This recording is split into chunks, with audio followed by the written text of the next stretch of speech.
Welcome to Holding Space with Authentically Amy. This is a place where you don't have to perform, prove, or hold it all together.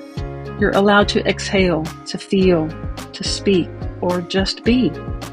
Here, your truth is safe, your emotions are honored, and your soul is gently invited to the surface. I'm not here to fix you because I don't believe you're broken. I believe your soul already knows the way. My role isn't to give you advice, but to hold a steady frequency of love so you have space to rise. This podcast is an extension of my own healing. If you're here, you belong, and I'm honored to sit beside you. Welcome to another episode of Holding Space with Authentically Amy. I'm your host, Amy Thurman. Thank you so much for being here, for watching, for tagging along, and I am so grateful to have our guest today, Blair. Blair, thank you for being here. Thank you for having me, Amy. It's an honor and a pleasure to be here. Thank you. Yeah, of course. I'm eager to hear what you have to share with us today. So the purpose of this podcast is for me to just simply hold space for you, to allow you to talk about whatever feels heavy on your heart or whatever you would like to talk about today. So I'm just going to turn it over to you and we'll just go from there. Well, just before we got on, I was sharing that I've been through a lot in the last little bit. I mean, one of the thoughts that popped into my head was all the stuff that I've been through as a senior. I think my, you know, gray beard sort of shows my age a little bit, but um, yeah, I've been through a lot, and my ex-wife asked for a divorce in 2019, and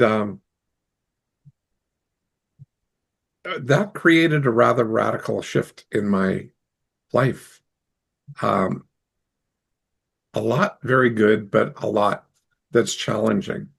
And yeah, so anyway, I went through a lot of things, both emotionally, relationship-wise. I have two girls as well that are adults, 30 and 28 now. Um, and the shift in their relationship with me that's actually recovering quite nicely. It pivoted. It always changes. That's right. Um, you know, and yesterday was another great pivot. I just recently went through my second hip replacement surgery since the divorce as well. Wow. And my daughter, my eldest daughter, Catherine, um, as my vehicle because I wasn't able to drive until yesterday, but she needed it today, so she's got it. But yeah, it's just one of those things that um, you go through. Well, it sort of like goes, we had a great discussion, her and I. We connected. I profile people. I listen to language patterns. I tell people all about themselves. And she was on a call in the vehicle, and her boss was on the call. I don't know if I should share this, but anyway, I will. And anyway, she asked me after the call, so Dad, can you sort of let me know, profile her a bit? And I go, yeah, like, of course.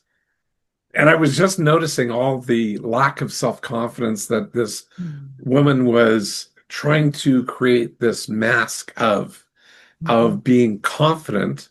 She sound like if nobody knew the language patterns, because all my background, my 50 years of working with people has been about question concepts, language patterns, and that sort of thing. But hearing that stuff in my daughter's boss and the challenges that she addresses and how she was able to manage and maneuver um, without ruffling feathers too much. Well, a little Yeah, bit, but not very much. I mean, my daughter is very bright, and she is the main. I don't want to say architect, but she is the senior coordinator of the project, and then she has a boss on top. But the sure. boss, she likes to be the boss Sure. and claim everything, sort of as her great thing. But she sometimes thinks that Catherine is over managing, whereas if she didn't manage, a lot of the pieces wouldn't be pulled together for her to say you're overmanaged. It just wouldn't have happened.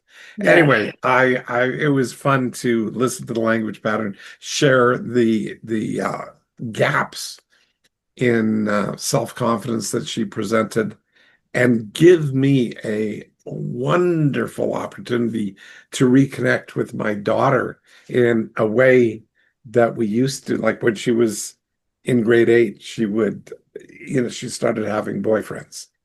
She would bring them over and I would profile them. And yeah, that would be a little scary and intimidating for them, but it was also a very excellent way for me to get a read of these young men that she's around and attracting into her life and that sort of thing. So it was very interesting. Um, my daughter isn't married, but she's building her career doing that whole thing. Right now, my Hmm. other daughter, my youngest, is in Vancouver, or sorry, is in Japan, and is living there for a year. Oh, So wow. yeah, exactly. Anyway, Yeah. Yeah. so Holy so there's cow. like family story, and I'm single, so I'm here alone. So I guess right now Hmm. I'm just venting all the stuff, but I'm a very open book.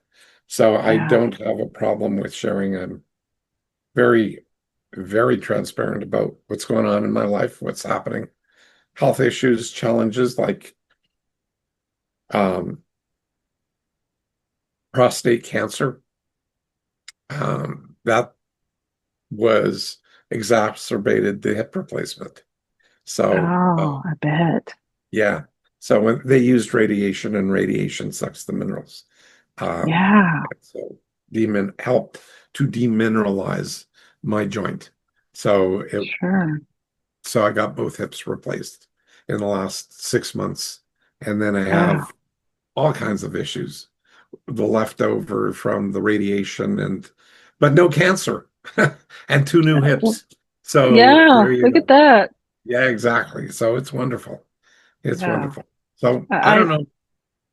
yeah, Go ahead. no, I love that you said you got all kinds of things going on, like just Oh so yeah. much, just throwing it out there. But I love that because so many people do, so many Oh yeah. people have so many issues that they're dealing with, yet they're trying to hide them all. They're trying to pretend like they're not there and make people think that they're normal. It's a joke that my daughter and I have. She's 28, and we always say, "Oh, we're so normal. We're just so normal, mom." And it's like, what Yeah. is normal? What is normal? But Haven't but got a like clue. you, yeah, right? Like I am too divorced and live by myself. I have a 15-year-old son that stays with me part-time. And so I understand a lot of this, what you're saying, and it does change the relationship with your children. Oh yeah. What I found in my situation was it actually made me a better parent because I focused more on the children. I didn't have this relationship now with this other person, and I just have the children to focus on. So it makes a big difference. It does. It really does. It makes a huge difference. Um, and it's a different thing when you're on your own and you have two adult children that are living on their own. So Yeah. now, you know, the family was at the divorce. Um, when my ex asked for a divorce, I had it took me about 5 seconds to say yes. And, I had one thought, and that thought was, had I seen my girls grow up enough? And Mm. the eldest was 23 and the youngest was 21. They were both, um, still living at home mm, in their last year of university, both of them, um, and going to be graduating. Uh, so, yeah, so the answer sort of was a quick yes. Um, my wife and I drifted apart. I mean, it wasn't anything dramatic or earth shattering. She went one direction, I went. Well, for me, and I'm sure everybody believes this, we continue on our path. And Hmm. when our paths sort of go like this and then it continues on, it still is a path. And you didn't Right. really get off your path. It just isn't intersecting with your partners anymore. And that's one of the, I knew that was possible because I owned a college for 35 years, life skills colleges. I was the president of that. We had, 23 campuses. Um, and I did marriage counseling as one of the things. 80% of our student population, though, was um, potentially suicidal. So we were Mm. referred by most of our clients, almost 100% were referred by some agency. But, I would, a lot of them, all of them were adults, and and marriage is an issue. And marriage counseling slipped in there. Well, it didn't slip in. I was trained to family and relationship dynamics sort of help in that area. And so did Sure. life skills and mind models. So yeah, so I did a lot of that, well, for some years. And so knowing that this sort of thing, this separation of paths can occur even after a 33-year marriage. So Mm. Yeah, it's so interesting, that you say that your story because it's very similar to mine. That we were married for 15 years, and I told you that I had a broken neck that I went yeah, undiagnosed for 10. I had a broken neck that I lived with for 10 years that went undiagnosed for 6 months. And so my husband was my caretaker. My ex-husband was my caretaker. wow. He took care of me. Like I wouldn't have made it had it not been for him. And I'm so grateful. And I love that he was there for me and that he played that role in my life and was able to take Mhm. care of me. But once I came out of that and started finding success through my books and through my speaking and all of these things, things that I have been able to do, exactly what you said, our paths just started to go separate ways because that wasn't a path that he was able to go on with me. When he was Right. taking care of me, he lost who he was. He became my caretaker. So when he was no longer in that role, he had to learn who he is now. Yeah. And so yeah, it makes so much sense to me. Yeah. No, it's actually fairly common because we're living a lot longer. Mm. That's Yeah, one of the main things, like a lot longer. So, and then you have medical issues and different things like you had medical issues. right. And I had that in my marriage. In the first 22 years of our marriage, I can't ask for a better wife and mother and everything and partner. The last 11 years, in retrospect, reflecting back, was a slow separation and decline. And so of the relationship, um, not in any way pointing a finger or saying this is wrong or whatever, but Right. it just wasn't connecting. And so Yeah. that it requires new connections. So I so anyway, I that yes. That's so powerful. And I think because, religion teaches us that you get married and you stay with that person for the rest of your life, but I am learning that that's not the case. I grew up in a very religious household, but I'm now learning that that's not the case, that I have a purpose and a mission that I came here to fulfill, and that exactly. that's the path that I have to walk on. And if the other person is not willing to walk that path with me, then I have to choose whether I'm going to walk that path or not. And it takes great courage to It do what does. we've done, to continue along the path without the other person. That is really one of the things that has been a major part of my life's work is being able to help people find clarity in this area. I call them mind models.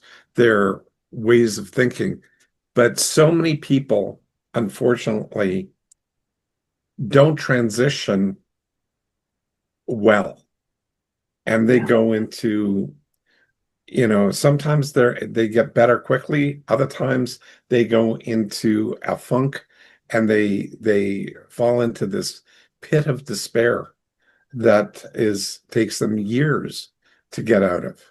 And same thing, similar thing happens with not just divorce, but with the end of a person's career, Mm. retirement. Same thing. I was fortunate enough to be able to take a year off and have a taste of retirement at the age of 40 and the birth of my first child. So, Catherine. So that was huge. And I realized not interested. Like retirement, I don't know. I have a tough time with that. Um, I love what I do too much. Yeah. I am very purpose driven on getting mind models out. And I find people who have a purpose Mhm. tend to live longer, like you seem to. So you seem to have a major purpose. So would you mind sharing a little bit with me? Because I don't know what drives you, but I hear drive Yeah. and I hear Yes. desire.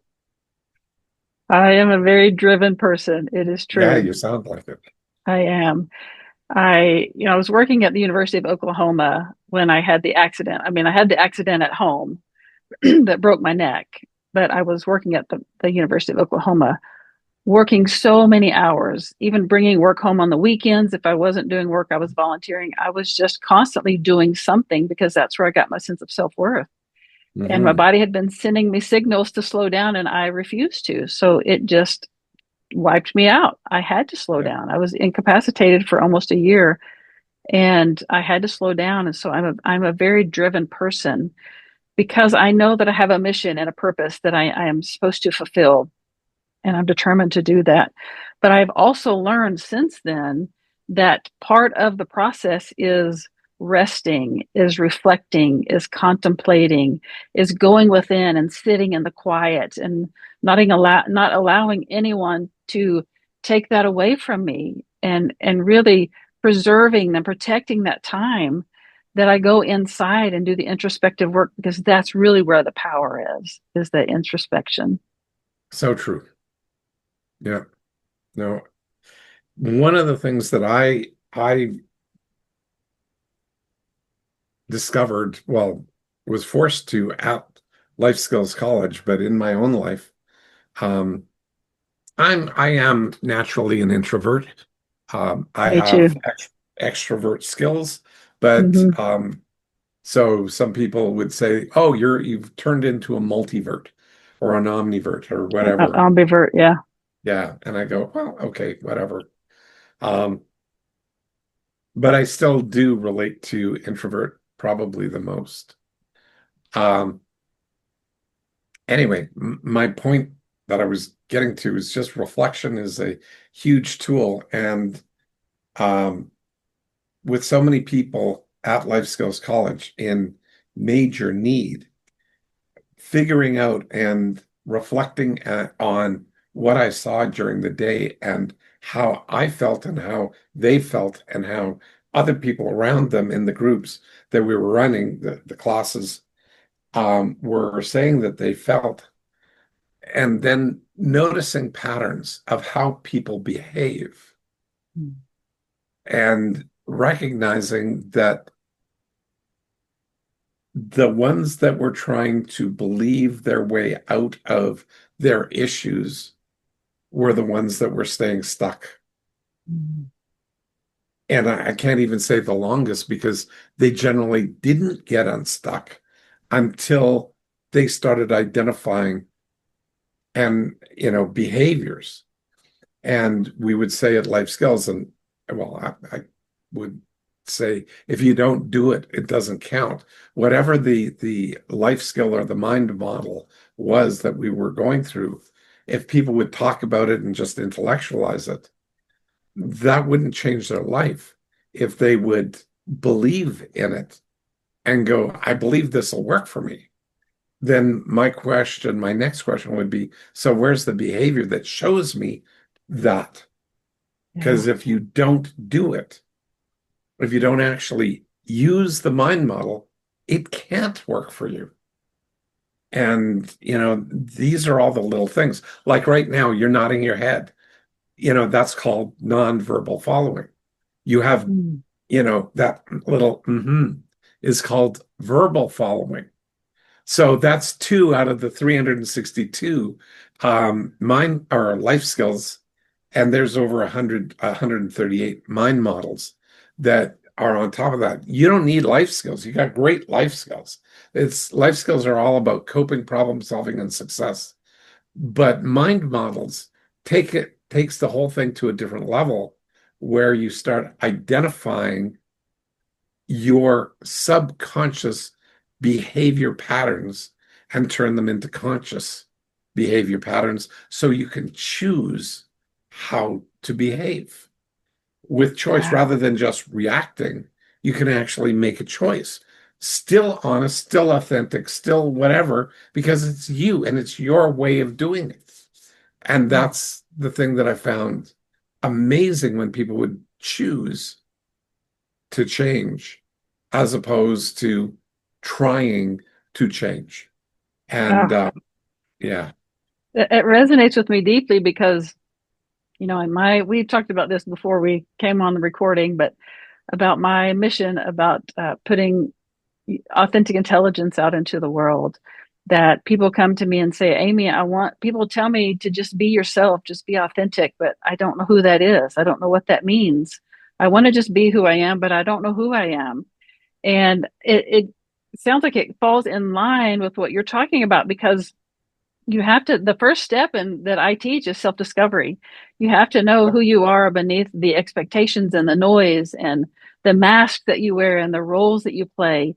Who you are underneath all of that is who is your authentic self. yeah, And once you find that, and there are two other steps, but once you get to that part, then you can make the choices that you're talking about on how to live that out, how to express that in your life. It's so so true. powerful. It really is. And turning it from a subconscious thing that may or may not happen to you into a fully conscious with identifiable, repeatable, and duplicatable mind models. That's the basis that it's built on. Yes, it's scientific, but we live in an internal and external world. But if we're always internal and just internally viewing ourselves, we tend not to connect effectively with the external world. Mm. So it's this flow of internal and external that I find incredibly powerful. But if you can't, you can only say, these are the things that I like in my life, and they're all out there. I want a big house, fancy car, make lots of money. I want great relationships. All of that is outside of you. But what do you want inside of you? Like, that's the thing. Because if you don't have that sense of, like you said, who you are, how do you get all of that stuff and feel like it's enough? I've just worked with so many people Yeah. that have millions of dollars, a big house, fancy car, great wife, everything like the whole nine yards, and they feel empty inside. Mm-hmm.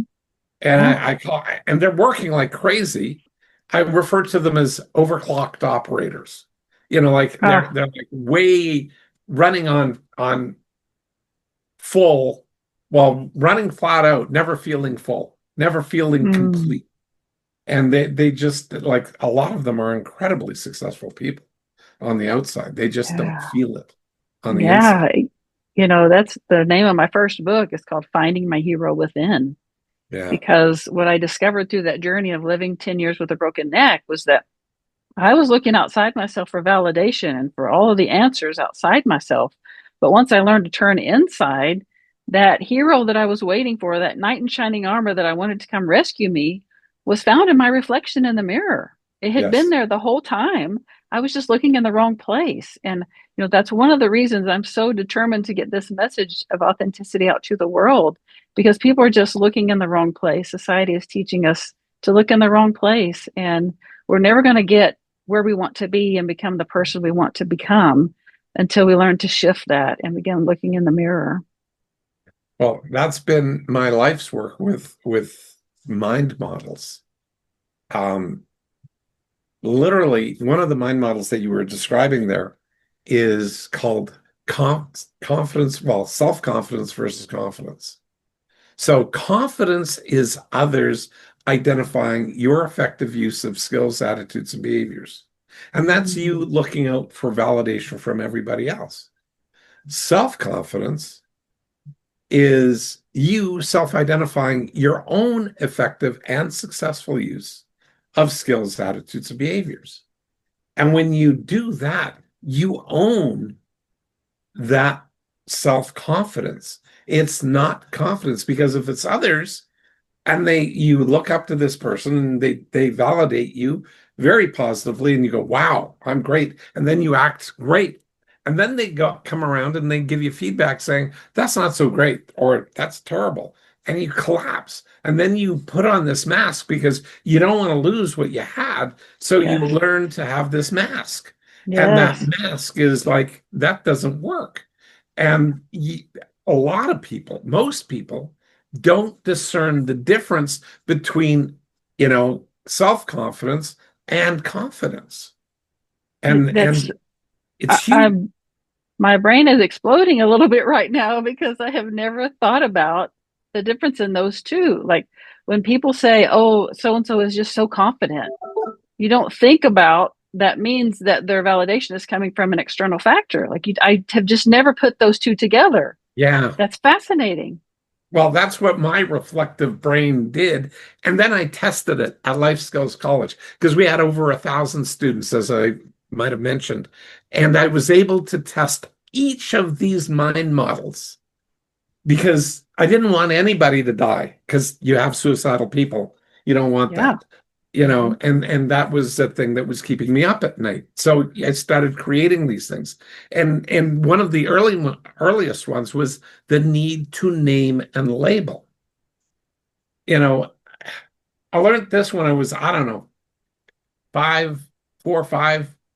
I was out of my Uncle Joe's farm, and he had he had a mixed farm here in Alberta, and we went out, and we're up in the northern part of Canada, outside of Edmonton, and it stays late until very late. Like it's still light out at 10:30 at night. Ah, Yeah, yeah, yeah. And so we have very long days here, but it's dusk. So, but it stays dusk for a long time. So I don't know, at about 10 o'clock, we started going out to bring in the cows.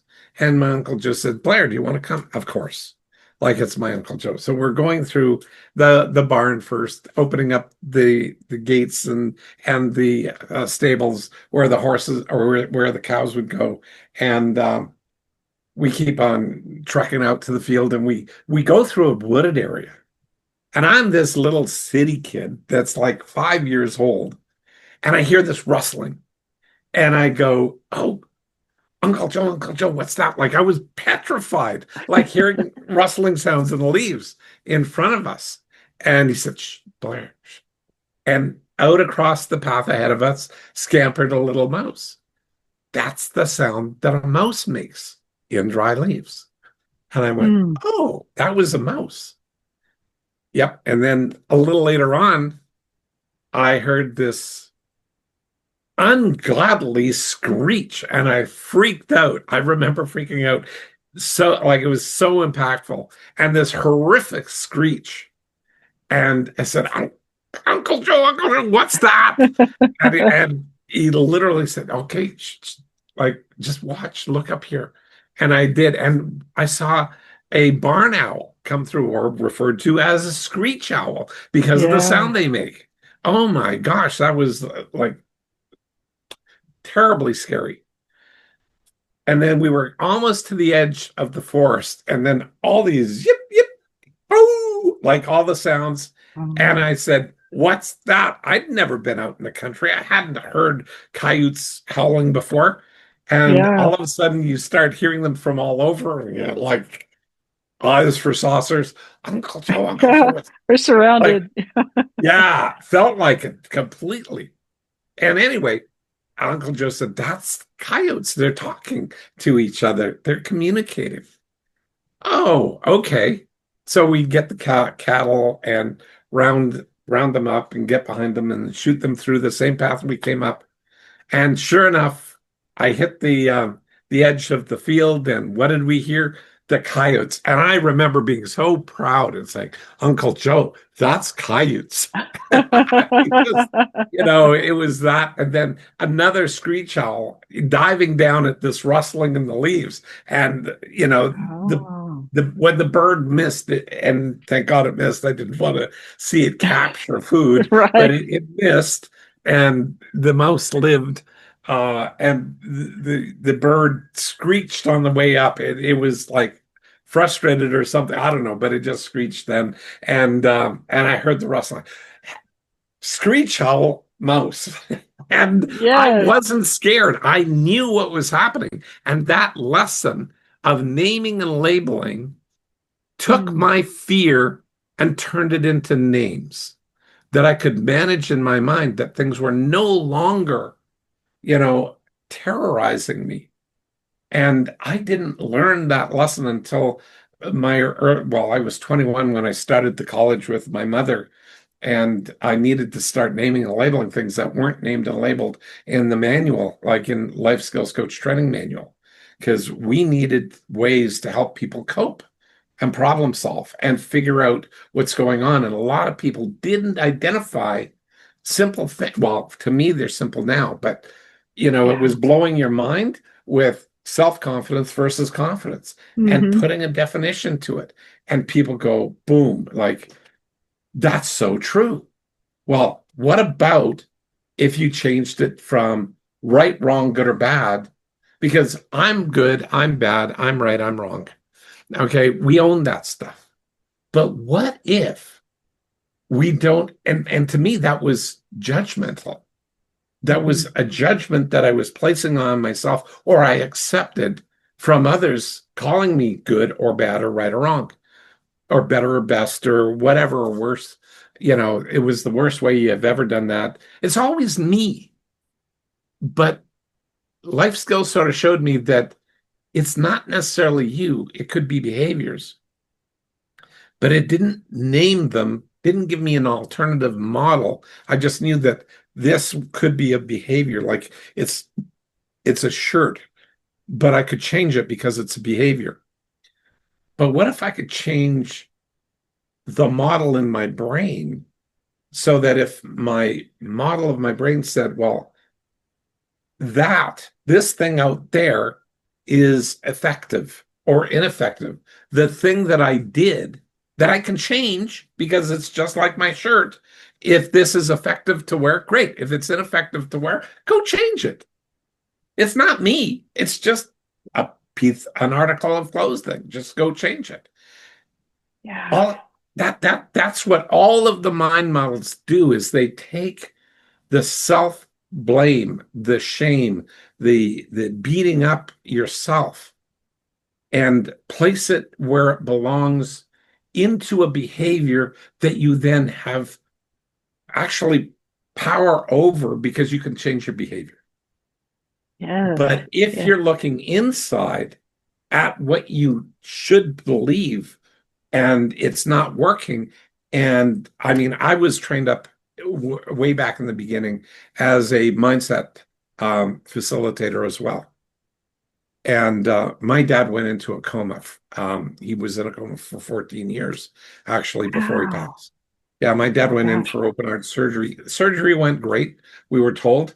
And he was spent 3 days in recovery. And right before he was going to be released to the ward, for some reason, he stopped breathing. So he was fighting intubation, and they gave him a drug that induced a coma, which he never came out of. Yeah. Wow. So Mm. about 2 weeks after he went into a coma, the doctor called us in and said, Blair family, actually, Mm. your father is got a 99% chance of never coming out of this coma. And I don't actually recall driving home from that, Yeah. but I do recall going downstairs going into the shower. And when the water hit me, I just burst into tears and had uncontrollable, fully convulsive crying and slumped down on the floor. And Mm. yeah, just cried until the water ran cold. And the icy cold water, I was still crying and turned off the water, crawled out of the shower, pulled a towel on top of me. And the next thing I clearly remember was me talking to my mindset coach because I thought mindset was the best thing since sliced bread. Like it was on par or maybe even slightly above life skills. But life skills were always externally verifiable behaviors. Things that you could point to, things that you could videotape. And we had every classroom had a video camera so we could show people their behaviors. Mm. And we would get them to evaluate themselves first. But mindset was about what I needed to believe. And I thought I was told that the belief was way more powerful than the behaviors were. And you know what? I applied all of my belief work, all of the stuff, the visualizations, the state change, the restructuring belief language, the whole 9 yards, the stuff that I was taught and was teaching. And I couldn't change. And I Mm. had students tell me the same thing when they went through a traumatic event. Their life changed. Their structure needed to be reworked. I now call Mhm. it rewiring. You know, their brain needed to be rewired so that they could behave differently. Your story was all about what I would call, in my way of saying it, is you rewired yourself and Yeah. literally, physically, and like mentally rewired your behavior. Because when I went to my mindset trainer, she told me after she put me through about 90 minutes of all the same stuff I did to myself, you don't believe enough. Mm. Well, I was livid. Like I've that's probably the most angry I've ever been in my life. I flipped her the bird. I told her F you in a quiet, but my body was shaking. She knew I was seething, and I left because I could not believe that. Because if I told that to my students Mhm. that they didn't believe enough, it would be like handing somebody a freaking loaded gun and saying, Yeah. pull the trigger, be my guest. Hmm. And I Yeah. go, it wasn't okay. And that's when everything really gelled that I needed to create these mind models. And because the stuff that was out there, the stuff that people were claiming, like mindset. And by the way, in 2020, I found an article actually, um, Dr. David Reddicoff, I believe it was, uh, sent me an email or phoned me, I forget which. And he said, Blair, people are sort of starting to catch up with you because he's the fellow with a number of universities and well respected in psychology and whatever. Anyway, he said, Blair, they're starting to figure out what you figured out a few decades ago. And he rattled off a couple of things, but the one thing was this thing about the Association for Psychological Science had in 2020 had an article that was written that basically examined mindset and mindset theory. And they really in that work really went after mindset. They didn't go after it. They actually set up they had two validated other universities plus their own to see that if their models that they were using were valid to test what they wanted to test around comparing how effective mindset was against, self-worth, self-esteem was one of the other categories that kicks into my head. Another type of personal growth, yada, yada, yada. All of those were sort of more behavioral approaches Hmm. Slightly more behavioral, others not so much. But unfortunately, mindset came out the worst by far because mindset How? came out at best 1% effective, Huh. at best. And I couldn't believe it. Hmm. It's not a complete failure because they had 1% success, Sure. but they also pointed out that mindset can hold you back. If you're not balanced already, it can hold you back up to negative 12%. Like it can slide you back because you're searching internally and you're getting into this thing that I've now called a why hole. Why isn't it working for me? Why doesn't it make sense to me? Why can't I see it? Why can't I figure it out? All of these are part of this, why black hole that sucks you into this vortex. And people can spend years, if not decades, in that space, and they can't seem to get out. And yeah, anyway, that's been my mission is to help people get out of that space and become open enough to move on with their lives. And people have gone from making, you know, well, in 1 year, one of my clients went from doing 75,000 to 1.2 million. He was targeting Wow. 300,000. He went to 1.2 million. The next year, he Wow. brought me in. I worked with his team, and I don't work with marketing or numbers or anything business. I work with what's between your ears, you know, Sure. the most precious 6 inches you've got.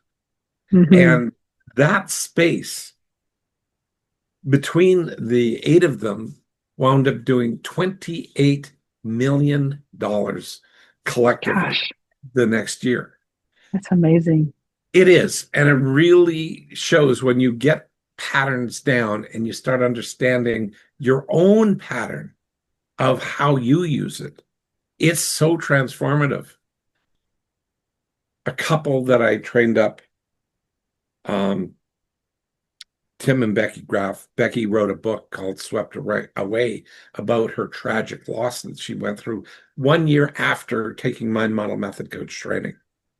And she and her husband, Tim, came through my Model Method Coach training. And she they lost their children. It was Mother's Day. They asked Oh, the girls, jeez. where would you like to go? And they went to, I think it was Utah, into some mountainous area where there were slot canyons. It was normally a dry canyon. And they checked with the rangers and they did all the things you're supposed to do before a hike. They just didn't go blindly. They were looking. It was a sunny day. It was nice. It looked perfect in every possible way. And then there was a flash flood, and they Mm. were in the slot canyon. Probably you could reach across and touch each of the walls. No place to go. They, all three of them got literally swept away. And the two girls were 3 and 7 at the time, Jeez. and they didn't make it. And Becky just Mm. about didn't make it. She was abraded on 70% of her body. So she was taken off, hospitalized. Um, Tim came back, was just driving back from getting the truck fixed, well, a oil change or something, because they drove out there. And he's the one that found both of the girls. Oh, gosh.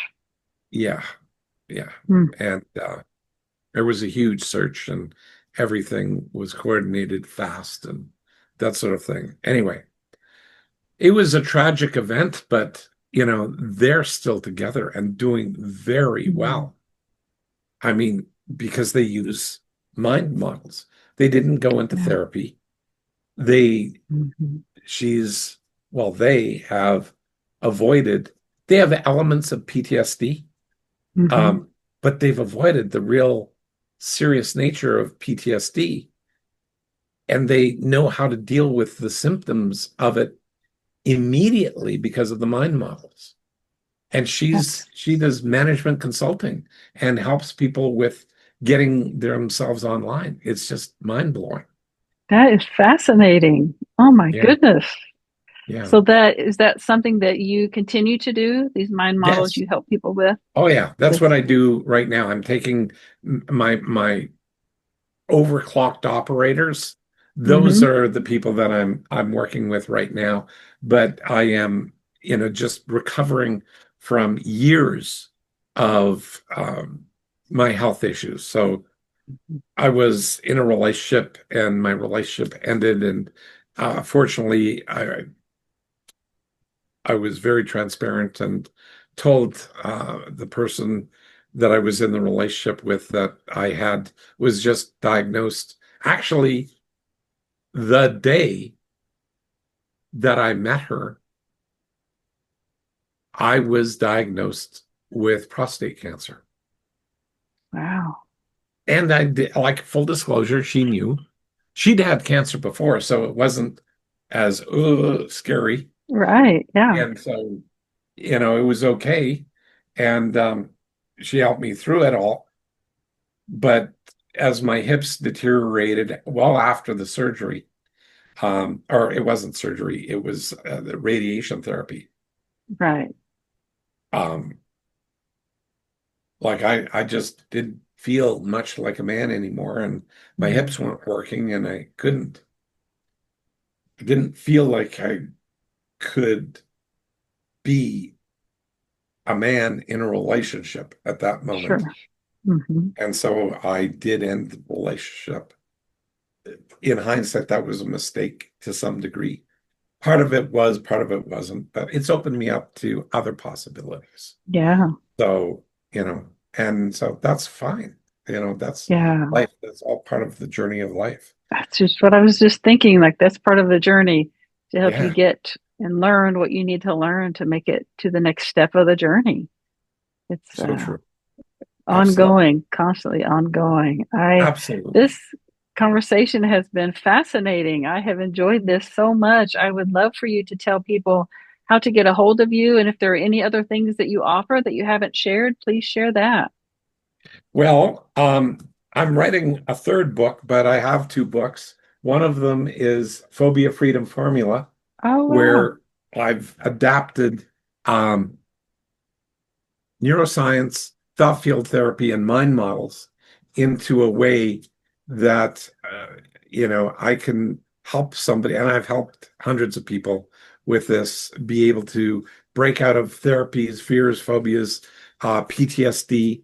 PTSD doesn't have quite the same success rate as phobias, fears, and anxiety. That's up at 97%.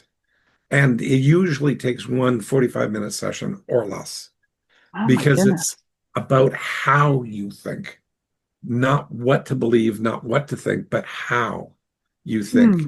And you can use neuroscience to scramble that. And so that is completely doable. So I do that. And on Amazon, I have Ultimate Mind Hacking. Okay. So as well, that was my first book. And I'm writing Ultimate Mind Hacking 2.1 because I wrote a Uh, 2.0 that I there were issues with it, so I took it off. And now I'm rewriting it, um, and including more stuff like the why hole. Like yeah. it's such a common issue that Yeah. we get sucked into that vortex, this black hole of whys, and people love it and they don't realize how Hmm. dangerous it is until they get deep down in the why hole and then they don't know how to get out. And I give them, a four-step process to just get out. And Amazing. When do yeah, you expect that book to come out? well, I'm working on that right now, so probably in the next 6 months to a year. But Okay. the mind models, ultimate mind hacking, um, it addresses 23 unhealthy mindsets that people have. And I do that with 16 mind models. And I call them stacking mind models. And oh, by the way, I can give your listeners here, if you're interested, a free gift. It's called just Mind Model Method, but it's three of the 138 mind models that I have documented, created, and these three are the three E's: effective versus ineffective, external versus internal, and evaluation versus judgment. And that is the flow of those three. And that's what I use. That's one of the most effective pairings, well, stack of mind mods. So, Yeah. and it comes with a hour and 20-minute um, deep dive sort of masterclass. So you get taught it properly. And that's stuff that Okay. I give away. Oh, that's awesome. Thank you so And much. you can find me at blairdunkley.com. And yeah, I'm reworking my website, but it's currently up. It's currently there. And just most of my stuff is there, if not all of it. So you can see it. Well, my new book is there. And I do my model method coach training. So if that's something that people are interested in, I do executive coaching. Um, yeah, and how to get a hold of me and book in a call because I do free calls there too for people that are interested in finding out more. I also do profiling. Like, So what so do you I have? do. Like, real quick before we wrap it up here, what have you gained about me from this as far as profiling goes? Um, I'm just curious. okay, really fast. Yeah, It is true. You do wear your heart on your sleeve. yeah, I do. You are very intelligent. You sometimes still hold back your intelligence so that Mm, you don't, for a lack of a better word, look too smart. You it's don't true. want to, but you can usually outthink most people in any room that you're in. And it's Mm, rare where you find people that outstrip your ability to think things through. It's not common for you to do that. So very intelligent, very quick with your ability to grab information and suck it in. You retain it well. You take inference from that and you adapt it quickly. You see application, you see utility. You also are incredibly polite, but you, if somebody is just foolish, you don't suffer fools well. That's something that you've got a great mask for that covering is that so up. true. It's so That that true. that is something like, just get me out of here, please. But you do it with a smile on your face, and you don't say that, but you want to say that, but you just don't. So, Oh my because you're gosh. very polite about that, but you don't well at all.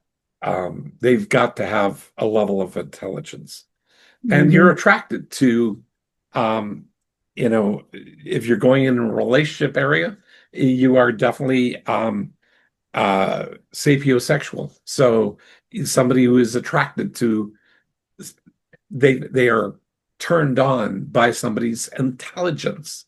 That's Mm, something that grabs you, and you go, "Ooh, yeah. that guy's attractive." When he speaks, he may not look that great, but his smarts Yeah. cover up the rest of the thing, and you get, "Ooh, interesting. I'd be interested." That kind of thing. So that's the thing that is there for you. And you're blushing and laughing. Well, I would say that got that one pretty much nailed as well Yep, too. that's it. Yep. Yeah. You're So those are that's just you've got a lot of other things we could go into, but I can anyway. That's a quick overview. yeah, that was spot on. Well done, Blair. Yeah, I usually ask rating scale of 1 to 10, how did I do? Oh, 10. Okay. Absolutely. Yeah. Well, I thought you might say so, because I kept it tight and short and just gave the ones that I absolutely saw, but I apologize to you. I target eights. Okay. I don't like doing the 10. I see, Oh. I knew you are emotionally grounded enough that a 10 wouldn't really bother you, but I Hmm. still want to go for an eight simply because I don't want people to think I'm psychic, because it's skill. It's Yeah. based on the work and my teachings that I do in my mental method coach training and my fundamental research of that I did for 17 and a half years, 6.5 focused on question concepts, because that gives me your language pattern.